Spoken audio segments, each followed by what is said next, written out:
In the Quran, the word salat has two different interpretations, either to pray or to send blessings. Now, is that correct? Does the word salat have these two different meanings? The answer is no, it's not correct. The word salat has one meaning and one meaning alone. And I'm going to show you and prove it to you with the Quran. But first of all, open your mind, stay focused, listen carefully, because we're dealing with two different languages and that's difficult to grasp. Okay, so it cost me insane study. So listen carefully. We're going to start with the English word prayer. Where does it come from and what is the concept of prayer?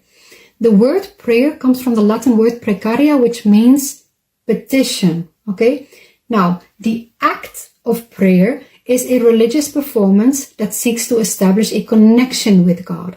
So one word, prayer, is used for two different things. To make a petition, which is dua, and to establish a connection, which is salat. Okay?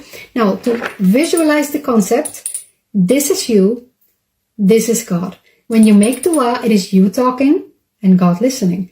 But when you do salat, it is two-way traffic. It is you reaching out to God, seeking to establish a connection.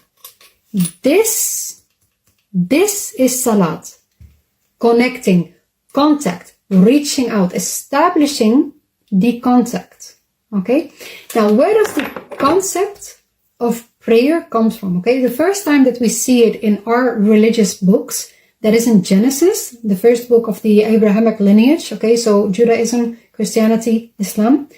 Genesis in chapter 4, verse 26, where we see, Seth also had a son and he named him Enosh. At that time, people began to call on the name of the Lord.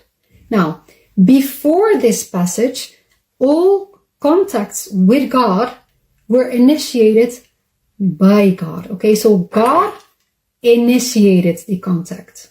But now, we started initiating the contact. We started calling upon Him to establish the contact. And that is how we grew to understand that the concept of prayer is something that we initiate. And that is why we cannot translate salat in the Quran always to pray. Because there are instances where it pretty much say God prays upon. And then it's like, no, that's not correct. So let me show you with the Quran. That is in chapter 33, verse 56. Okay, it says, indeed, Allah and His angels, now it comes, Yusalluna Allah al-Nabidi, which is Allah prays, salat, upon the Prophet. Then it continues, O you who believe, Salu alayhim wa salimu tasliman.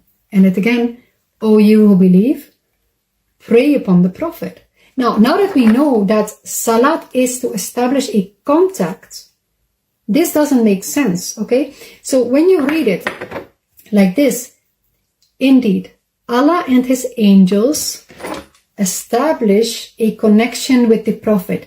They contact the Prophet. They establish a connection with the Prophet. O you who believe, contact the Prophet and greet him with peace. So now you see, this verse is not a commandment for us to pray upon the Prophet.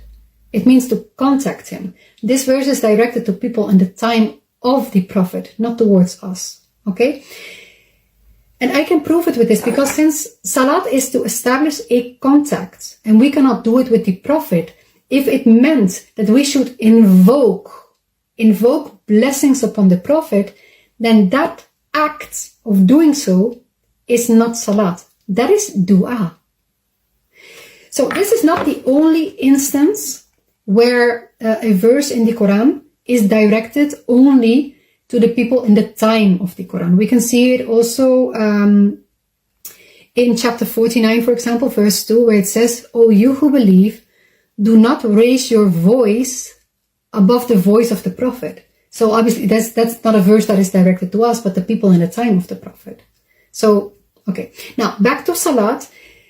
God doesn't only do salat upon the Prophet or commands believers to do salat upon the Prophet. We can see it in this verse 33:43, where it says, He is the one, that is God, and then it comes in Arabic, Yusalli alaykum, that means He is the one who pray, do salat upon you. Now, yusalli is third person masculine singular.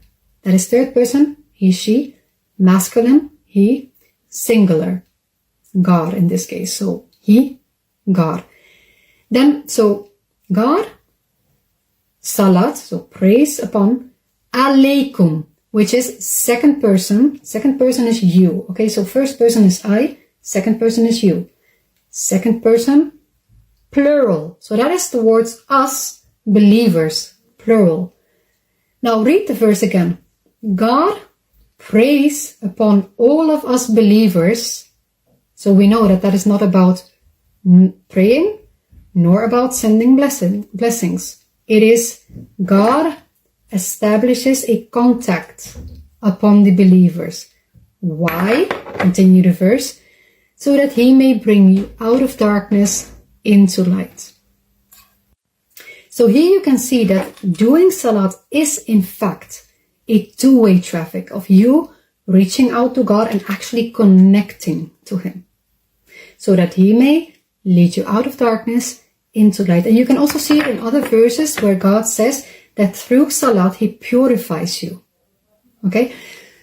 So now another example is in chapter 9 verse 103. So now you can see God doesn't only commands us to do salat upon the Prophet, to connect to the Prophet in the time when he was alive, but he also tells the Prophet to contact us in this verse.